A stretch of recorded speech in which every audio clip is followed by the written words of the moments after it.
गणिन्द्वादि सायर्मुनिन्दं महावीरकीर्तिं सन्नाणचन्दं सूरिं तवस्तिं सम्मदिमुडिन्दं नित्यं नमामि चरणारविन्दम्।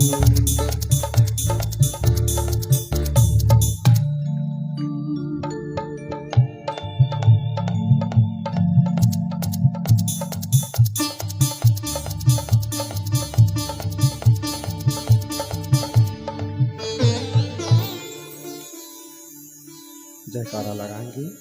आदिम तीर्थेश्वर आदि विधाता देवादिदेव महादेव आदिनाथ ऋषभदेव भगवान की।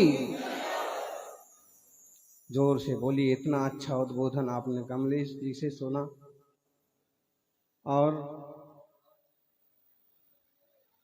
और भी वक्ता हैं, प्रवक्ता हैं, भावना वाले श्रावक हैं। फिर अवसर मिलेगा। वर्तमान जिन शासनायक वर्तमान महावीर भगवान की, इंद्रभूति अग्निभूति वायुभूति गौतम समस्त गणधर मुनि भगवंतों की, आचार्य श्री आदि सागर जी महावीर कीर्ति जी विमल सागर जी महाराज की, तपस्वी सम्राट गुरुदेवाचार्य श्री सन्मति सागर जी महाराज की, बोले परम पूज्य चतुर्थ पट्टाधीश गुरु श्रेष्ठ आचार्य भगवान श्री सुनील सागर जी गुरुदेव की।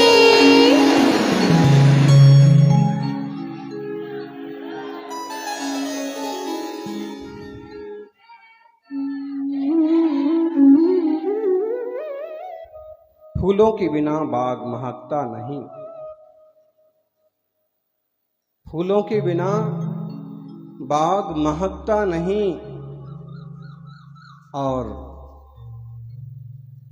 गुरुवर के बिना जीवन चहकता नहीं। जीवन में एक अच्छा गुरु जरूर होना चाहिए जो आपकी अच्छाइयों को आगे बढ़ा सके और आपको बुराइयों से बचा सके।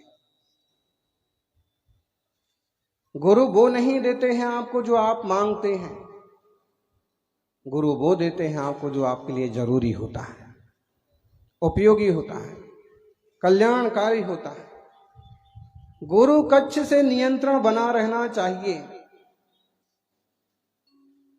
कमलेश जी कह रहे थे और ये घटनाएं होती हैं, आए दिन होती हैं। हवाई जहाज की दुर्घटना तब होती है जब नियंत्रण कक्ष से उसका संपर्क टूट जाता है, और इंसान के जीवन में दुर्घटनाएं तब होती हैं जब गुरु कक्ष से उसका नियंत्रण छूट जाता है।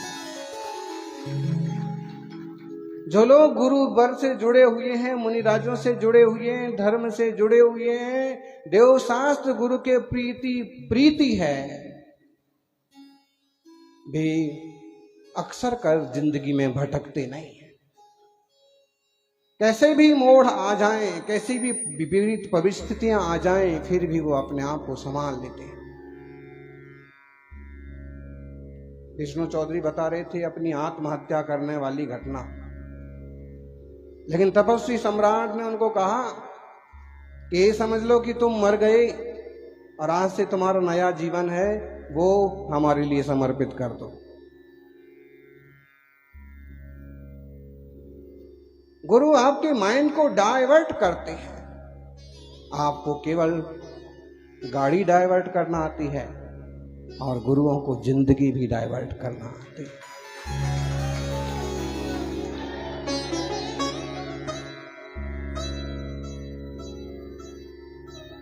पूरा जीवन बदल जाता है। विश्वसेन भरत के पिताजी, कीर्ति के पिताजी, डॉक्टर्स ने कहा कि इनका कोई काम नहीं रहा है, आप ले जाइए, थोड़े दिन के मेहमान हैं। और वो धर्मात्मा श्रावक ने कहा कि मुझे सच में ही लेके चलिए और मुझे गुरुवर सन्मति सागर के पास लेके जाइए। और गुरुवर ने उनको कहा कि भाई 7 प्रतिमाएं हैं, आगे क्या करना। उस सरल प्राणी ने कहा कि जो गुरु की आज्ञा गुरुदेव ने कहा संलेखना समाधि संथारे की तैयारी करो, शुल्लक दीक्षा के व्रत स्वीकार करो। बात स्वीकार की, सतसागर बने। जो डॉक्टर कहता था 5 दिन भी मुश्किल हैं, 5 साल तक तपस्या की। प्रतापगढ़ चतुर्मास भी संपन्न हुआ। क्यों? प्रतापगढ़ नहीं, मुंबई चतुर्मास संपन्न हुआ।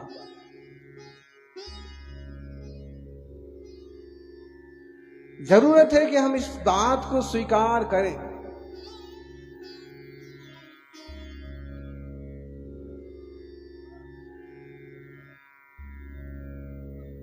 आत्मार्थी हो, मार्गदर्शक जरूरी है। सड़क का जरा सा तीर का निशान आपको मंजिल तक पहुंचा सकता है, चलता फिरता गुरु आपको मंजिल तक क्यों नहीं पहुंचा सकता?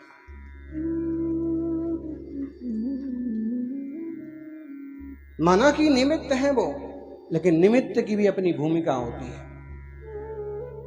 बड़ी सुंदर नाटिका आप देख रहे थे। क्योंकि मुनि संघ को इसमें उपस्थित रहना ज्यादा ठीक नहीं मालूम पड़ता है। हो सकता है कि कुछ लोग इस तरह की आलोचना करने वाले भी हों कि महाराज जी के सामने नाटक होता रहा, महाराज जी बैठे रहे। लेकिन ये समझिए कि इस नाटक से जो बढ़िया संदेश दिया है, शायद 2-4 प्रवचन से भी वो संदेश नहीं दिया जा सकता। प्रैक्टिकली सुख जो है आपको साधनों में नहीं मिलेगा, सुख आपको साधना में मिलेगा। सुख आपको धन में नहीं मिलेगा, सुख आपको धर्म में मिलेगा। सुख आपको नए प्रोजेक्ट की शुरू में नहीं मिलेगा, सुख आपको सच्चे गुरु में मिलेगा। और आज भी निर्गंथ तपस्वी इस धरा पर विद्यमान है।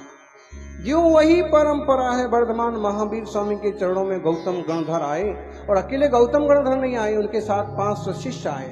बाद में उनके दूसरे भाई भी 500 शिष्य के साथ आए, तीसरे भाई भी आए, और जो आए तो थे हराने के लिए, लेकिन उनकी महिमा को देख करके, उनकी शांत आभा मंडल को देखकर हारते गए। और जो गुरु के चरणों में हारते गए, वो जिंदगी भर जीतते गए।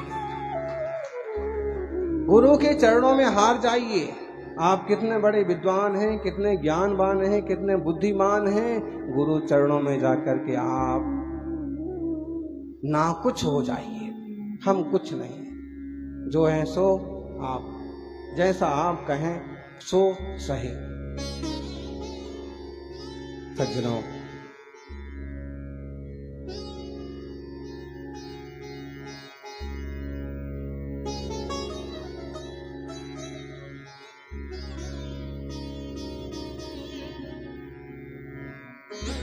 समयम मां पमाये, समय का भी प्रमाद मत करो।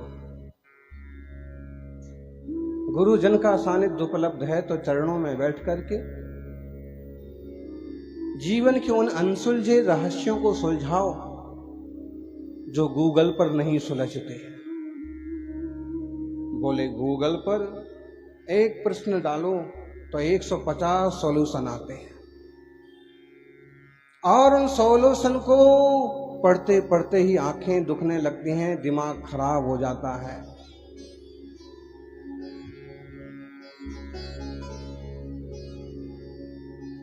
समझ नहीं आता है कि क्या करें। लेकिन वही समस्या लेके आप गुरु चरणों में चले जाइए, जरा से इशारे में समस्या का समाधान हो जाएगा। ना आंख दुखेगी, ना सिर दुखेगा। पता नहीं लोग मोबाइल पर क्यों चिपके रहते हैं, मोबाइल में क्यों घुसे रहते हैं। सासू को तो यही समझ में नहीं आता का इतना सा मोबाइल में इतना बड़ा छोरा कैसे घुसा रहे।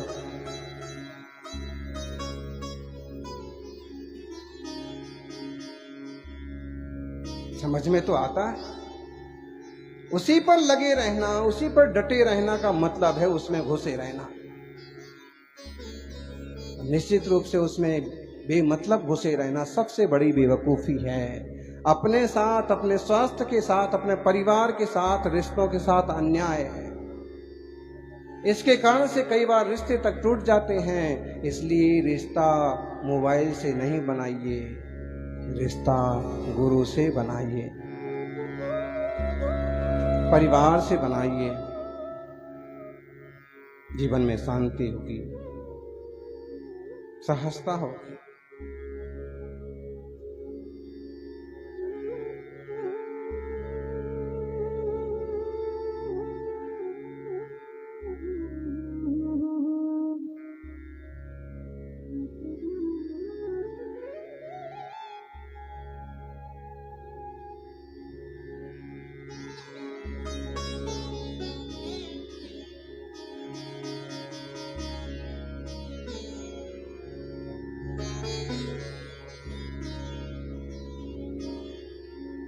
कभी इस चीज का भी अनुभव कीजिए,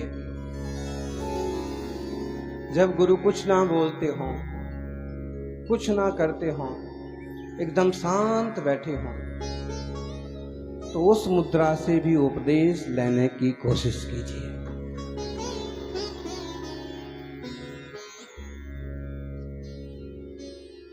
वैसे श्रावकों की मच मच से बचने का ये बड़ा अच्छा तरीका है, मौन, आंख बंद और शांत। कोई भी आता है तो महाराज तो चुप बैठे हैं और 1-2 सेकंड 10-5 सेकंड रुकता है और निकल जाता है। अगर कोई प्रज्ञावान होगा तो थोड़ा दूर बैठ करके उनकी शांत मुद्रा को भी निहार करके निज शांत स्वरूप का अनुभव कर सकता है। जैसा गुरुदेव का ही शांत स्वभाव है, शांत जीवन है, ऐसे ही आपका भी शांत जीवन है, शांत स्वभाव। अश्रद्धा मत कीजिए। कई बार ऐसे लगता है कि उनको अवसर दे दिया, उनको सब कुछ दे दिया, उन्हें आशीर्वाद दे दिया, उनको प्रोत्साहन दे दिया, हमें कुछ नहीं मिला। कई बार प्रत्येक चर्या और क्रिया के पीछे ढेर सारे रहस्य होते हैं, और जो समझते हैं वो इस बात को स्वीकार करते हैं कि जो कर रहे हैं उसमें किसी को प्रश्न उत्तर करने की कोई जरूरत नहीं है।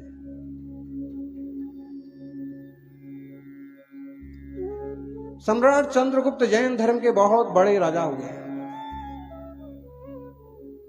अपने जमाने में उनसे बड़ा कोई सम्राट नहीं था। विदेशी ताकतों को उनने देश की धरती से चुटकियों में गायब कर दिया। किसी ने घुसपैठ की कोशिश की तो उनके राज्य में कोई घुस नहीं पाया। सेल्यूकस जैसे लोग भी वापिस जाना पड़ा। चंद्रगुप्त मौर्य, बात तब की है जब नंदों को हराने के पहले वो एक सादा राजकुमार, तो क्या सादा सैनिक या सादा इंसान थे, लेकिन चाणक्य का सानिध्य उन्हें मिला। चाणक्य राजनीति के धुरंधर विद्वान और वर्धमान महावीर स्वामी के सिद्धांतों को मानने वाले ब्राह्मण विद्वान जा रहे थे, और नंद शासकों की तरफ से खोज चल रही थी कि चाणक्य को चंद्रगुप्त जहां भी दिख जाएं वहीं उनका राजनीति में आज भी होता है। पश्चिम बंगाल में जरा से पंचायत के चुनाव आए हैं और 12 से 15 आदमियों का पर्चा नहीं भर सकता। अगर तू पर्चा भरने के लिए खड़ा होगा तो तेरा पर्चा निकल जाएगा। आज भी होता है। और लगभग वैसा ही कुछ हुआ। एक तालाब के निकट से गुजर रहे थे कि अचानक से चाणक्य को क्या सूझा और उन्होंने जोरदार धक्का दिया। चंद्रगुप्त तालाब में गिर गया। तालाब में गिर गया। धक्का इस ढंग से दिया कि गहरे पानी में गिरे। पानी में गिरा। पानी में गिरने से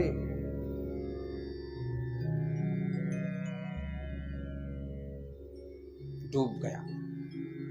उधर चाणक्य झट से झाड़ियों के पीछे छुप गए और तभी अचानक से दो घुड़सवार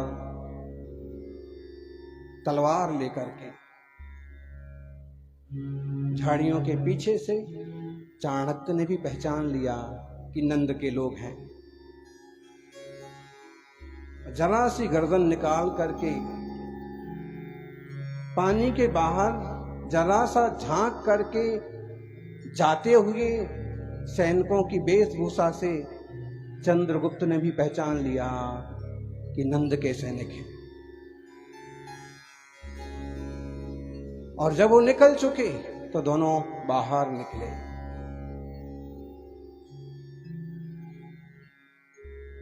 बाहर निकले,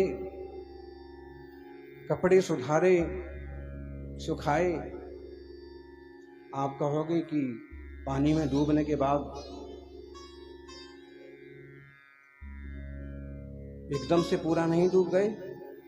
ध्यान रखना, पानी में गिरने से नहीं इंसान मरता है, इंसान तैरना नहीं आने से ही मरता है। समस्याओं से इंसान परेशान नहीं होता है, इंसान समस्याओं से निपटना नहीं जानता है, इसलिए परेशान होता है। जिसे निपटना आता है वो बिल्कुल परेशान नहीं होता है। इस सॉल्व कर लूंगा, सारी चीजें ठीक कर दूंगा, सारी चीजें ठीक होंगी।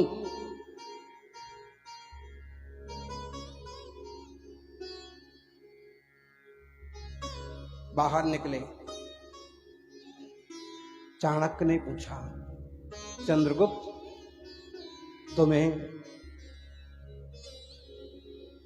ऐसा नहीं लगा कि गुरु ने तुम्हारे साथ धोखा किया और गहरे पानी में धकेल दिया?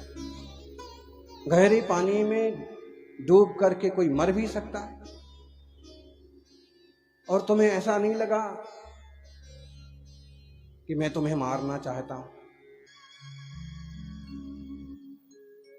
चंद्रगुप्त ने कहा, गुरुदेव मुझे इस तरह का भाव पल भर के लिए भी नहीं आया। मुझे पूरा विश्वास है, पूरी श्रद्धा है, मेरा पूरा समर्पण है कि आप जो कुछ भी करेंगे मेरे लिए वो मेरे लिए अच्छा ही होगा।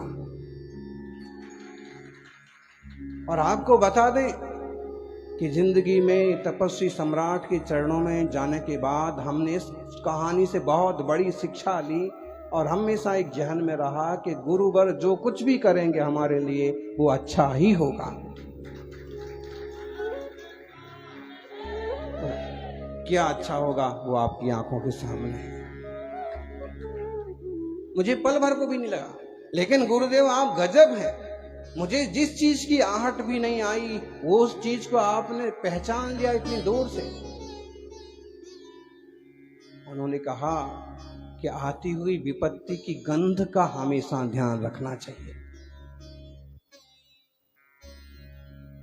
अगर कहीं से किसी तरह की हवा आ रही है तो हवाओं से भी संदेशे लेना सीखना चाहिए। उड़ती पुई पुरवैया संदेशो मारो लेती जाजो जी। हवाएं भी संदेशे लाती हैं, आवाजें भी संदेशे लाती हैं, और जो लोग इनसे संदेशे ले लेते हैं वो समस्याओं से बच जाते हैं। मतलब दूर तक का सोच लीजिए, थोड़ा आगे पीछे का सोच लीजिए। बिना विचारे यदि काम होगा कभी ना अच्छा परिणाम होगा। यही तो सिखाते हैं गुरुदेव। अगर की छोटा बड़ी काम कीजिए, किंतु पूर्वा पर सोच लीजिए। बिना विचारे यदि काम होगा कभी ना अच्छा। बोलो बोलो जयपुर वालों, सांगानेर वालों।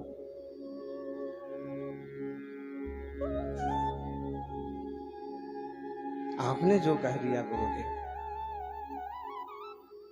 ऐसे श्रद्धालु लोगों के दर्शन दुर्लभ होते हैं जी।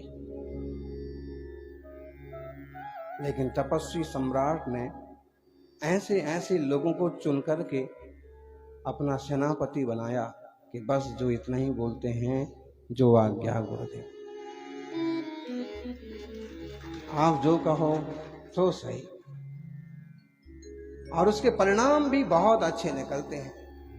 जिन शासन की दिल्ली की धर्म धरा पर ये जो प्रभावना हो रही है, इसमें ऐसे श्रावकों का भी बहुत बड़ा हाथ है। यहाँ के श्रावकों का अपना पुरुषार्थ देखिए, और निश्चित रूप से जैसा मंडप आज भरा है, लोगों की नींद खुलेगी और रोज गुरु वचनों का अमृत पीने के लिए इसी तरह से लोग हाजिर हुआ। इंसान को एक तरह की हवस लगी है कि और चाहिए और चाहिए। मंदिर छोड़ो, महाराज जी छोड़ो, इसमें क्या रखा है। महाराज जी वही प्रवचन करते, वही बात करेंगे, समय सार भी यदि चालू कर देंगे तो भी क्या हुआ, बस और कमाओ और कमाओ और कमाओ, धन धन करते करते अंत में निधन हाथ लगता है। यानी कभी ये विचार कीजिए, क्यों यूं तो भूमंडल पर बहुत कुछ व्याप्त है। कभी इस ढंग से भी विचार कीजिए, यूं तो भूमंडल पर बहुत कुछ व्याप्त है, लेकिन जो कुछ मुझे प्राप्त है वही पर्याप्त है।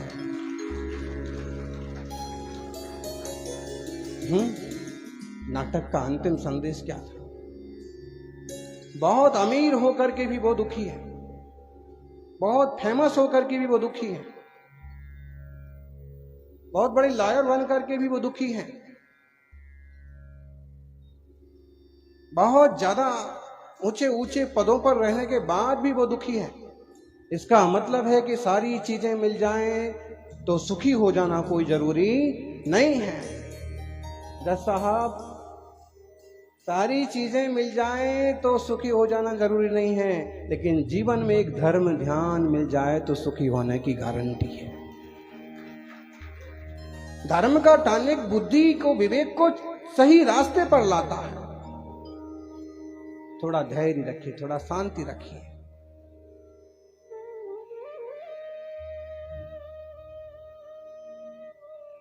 समर्पण बहुत बड़ी चीज है।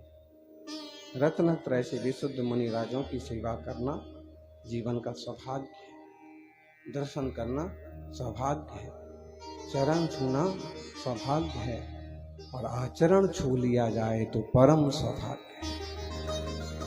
इसलिए चरण नहीं, आचरण छूए।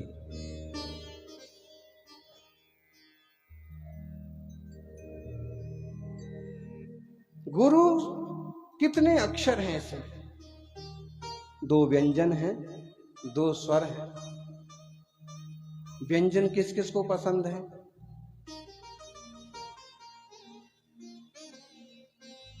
व्यंजन किस किस को पसंद है? कोई हाथ नहीं उठाएगा, बिना हाथ उठाए ही भोजनशाला में चला जाएगा, सीधा प्लेट उठाएगा, थाली उठाएगा। ज्ञानी व्यंजन बहुत लोगों को पसंद होते हैं, स्वर भी बहुत लोगों को पसंद होते हैं, लेकिन जिन लोगों को जिन वाणी के स्वर और व्यंजन पसंद होते हैं, सच में उनकी पसंद ही सच्ची पसंद होती है।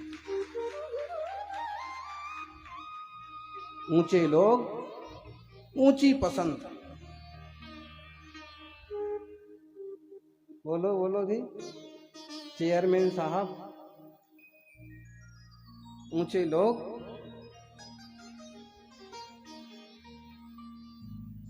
लोग बोलो ना, ऊंची पसंद।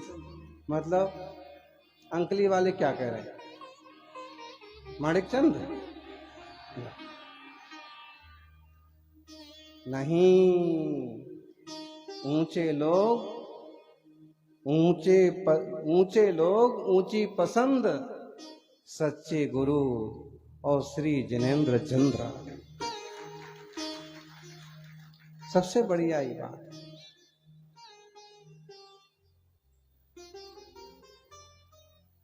हाथ जोड़ो, बोलो। स्वार्थ त्याग की कठिन तपस्या बिना खेद जो करते हैं, ऐसे ज्ञानी साधु जगत के रहे सदा सत्संग उन्हीं का।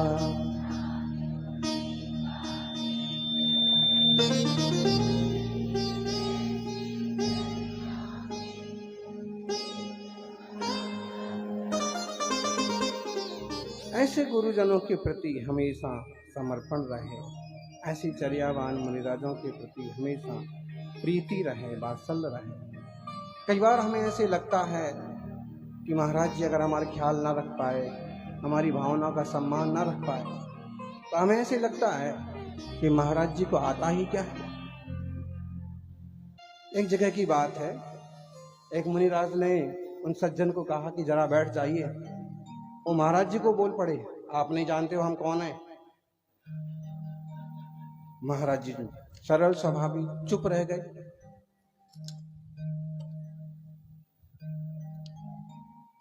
ऐसे लगता है कि जैसे महाराज जी को क्या मालूम है कि हमारी समाज में क्या इज्जत है। ज्ञानी अगर देव शास्त्र गुरु के सामने भी आप लौकिक इज्जत का ख्याल रखेंगे तो कभी भी आप सच्ची इज्जत नहीं प्राप्त कर पाएंगे। आप लोक प्रतिष्ठा को मत देखिए, आप धर्म निष्ठा को देखिए। लोक प्रतिष्ठा तो यहां का यहां रह जाएगा और धर्म निष्ठा आपके साथ जाएगा। और जो धर्म निष्ठा वाले लोग होते हैं उनकी जो लोक प्रतिष्ठा बनती है वो स्थिर बनती है, पक्की बनती है कि साहब उसकी क्या बात करते हो, उस इंसान की क्या बात करते हो, वो तो संत है, संत।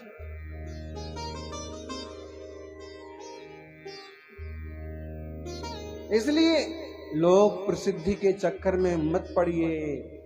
लोक प्रसिद्धि के चक्कर में पड़ेंगे तो केवल लोक प्रसिद्धि मिलेगी, लेकिन देव शास्त्र गुरु के चक्कर में पड़ेंगे तो सिद्धि मिलेगी।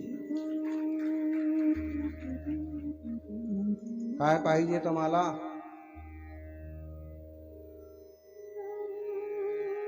प्रसिद्धी पाहिजे की सिद्धी पाहिजे? कोणाला पाहिजे? कुठे गेले सगळे महाराष्ट्रीयन?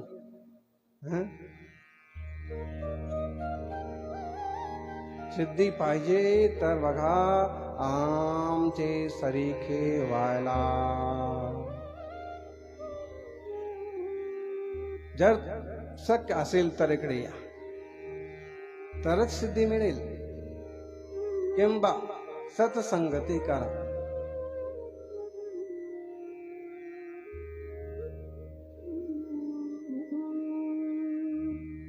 यानियों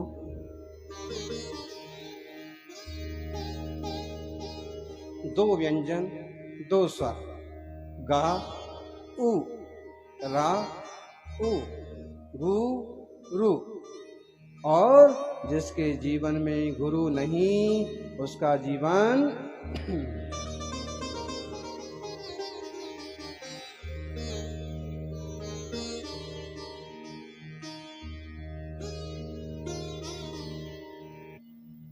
गकारो अंधकारस्तु उकारो उच्छेद का, रकारहा प्रकाशस्तु उकारो उद्योत का। गका मतलब होता है एकाक्षरी, शब्दकोश में देखेंगे तो गका मतलब होता है अंधकार। शास्त्री जी, प्रोफेसर साहब, आशीष, गकारो अंधकारस्तु, गकार जो है वो अंधकार का प्रतीक है, उकार उच्छेद का प्रतीक है, नष्ट कर देना। रकारहा प्रकाशस्तु, रकार प्रकाश का प्रतीक है और उकार उद्योत का प्रतीक है। आपके भीतर के प्रकाश को जो उद्योतित करे वो गुरु कहलाता है। गुरु का मतलब भारी होता है, गुरु की जिम्मेदारी बहुत बड़ी होती है। और इसलिए वैदिक संस्कृति में तो क्या कह दिया गुरु के लिए, गुरु ब्रह्मा गुरु विष्णु गुरु देवो महेश्वर गुरु साक्षात परब्रह्म। बोलो आगे, ठीक है। कितनी बड़ी बात है, कितनी बड़ी जिम्मेदारी है। मतलब है कि जो इन 3 देवताओं के बस का काम नहीं है, इनका तो एक एक डिपार्टमेंट है गुरु के लिए।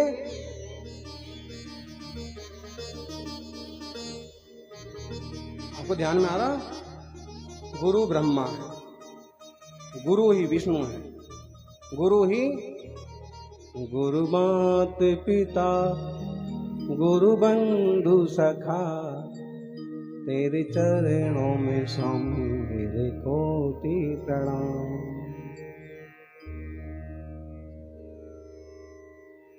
अब कितनी जिम्मेदारियां होंगी,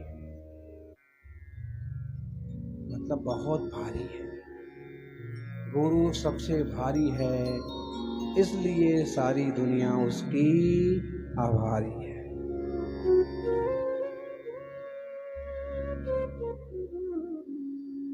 जो जो दुनिया में बड़े से बड़े बने, उनके जीवन में कोई ना गुरु जरूर रहे। श्री राम को वशिष्ठ मिले, इसलिए राम विशिष्ट बन गए। श्री कृष्ण को सांदीपनी मिले, दुर्वासा मिले, इसलिए कृष्ण बन गए। गौतम को महावीर मिले आज के दिन, इसलिए गौतम गणधर बन गए। और अपना भी हम बोल देते हैं, हमको आचार्य सन्मति सागर जी मिले, इसलिए हम क्या बन गए? अरे कुछ तो बन गए ना। क्या बन गए? ये बन गए, वो बन गए, ये महत्वपूर्ण नहीं है। सच में हम वैसे बन गए जैसे बनने के बाद मोक्ष मार्ग की शुरुआत होती। साधक साधना, सम्यक दर्शन, ज्ञान, चारित्र और तप,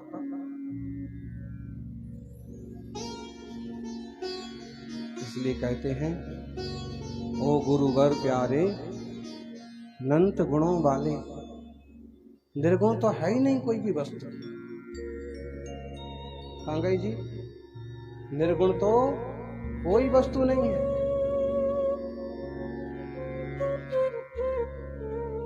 ओ पारस प्यारे अनंत गुणों वाले, गुरुवर ओ गुरुवर। अच्छा यहाँ बैठे उदक चंदन अक्षर।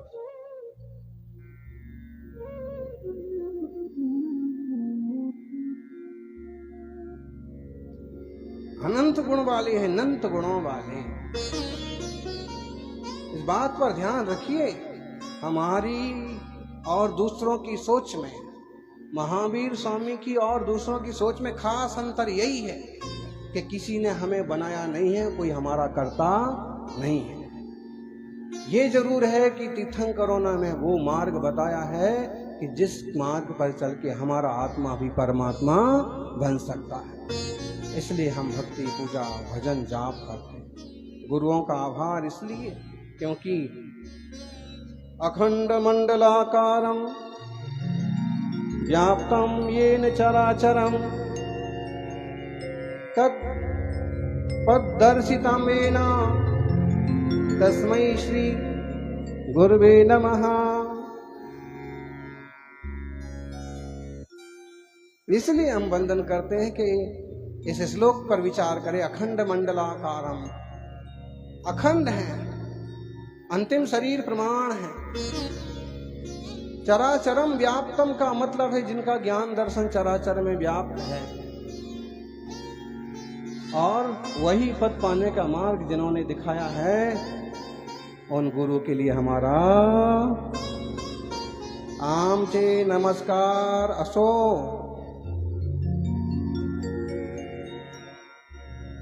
माँ जी नमोस्तु, मेरा नमस्कार।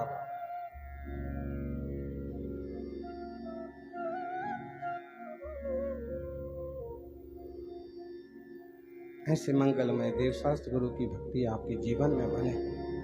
गुरु यही तो दिखाते हैं अपने शरीर से, मन बुद्धि से। यस्यास्ति नैक्यम वपुषापि सार्धम तस्यास्ति किम पुत्र कलत्र मित्रई पृथक कृते चर्मणि रोमकूपहा कुतो हि तिष्ठन्ति शरीर मध्य। यानी जहां पर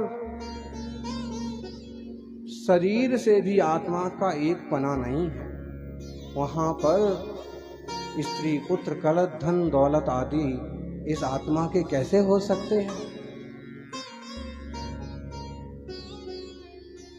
पृथक कृते चर्मणि रोमकूप, अगर थोड़ी सी चमड़ी को हटा दिया जाए तो रोम के कूप, रोम के बाल तो आपो आप गायब हो जाते हैं। कहां ठहरते हैं शरीर में। जिनको बहुत ज्यादा टेंशन लगा हुआ है ना शरीर का, कहां गए कराड़िया।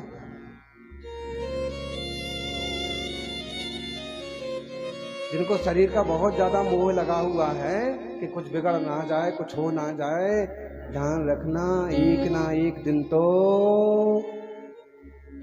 सबका होना है। लेकिन जिसने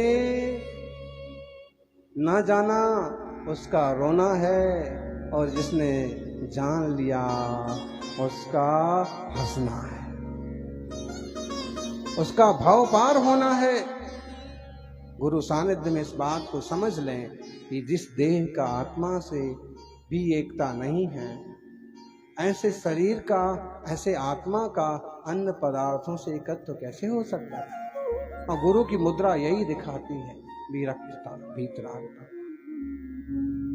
यथा योग्य व्यवहारों को निभाते हुए भी विरक्ति का भाव बनाए रखिए, प्रतिमाधारी बनिए, संयमी बनिए, और कभी शरीर जाने का टाइम आए तो संथारा सल्लेख ना लेकर के भाव पार होने का उद्यम करिए।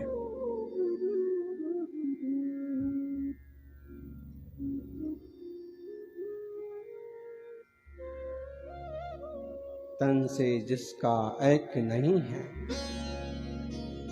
सुततीय मित्रों से कैसे चर्म दूर होने पर तन से रोम समूह रहें कैसे।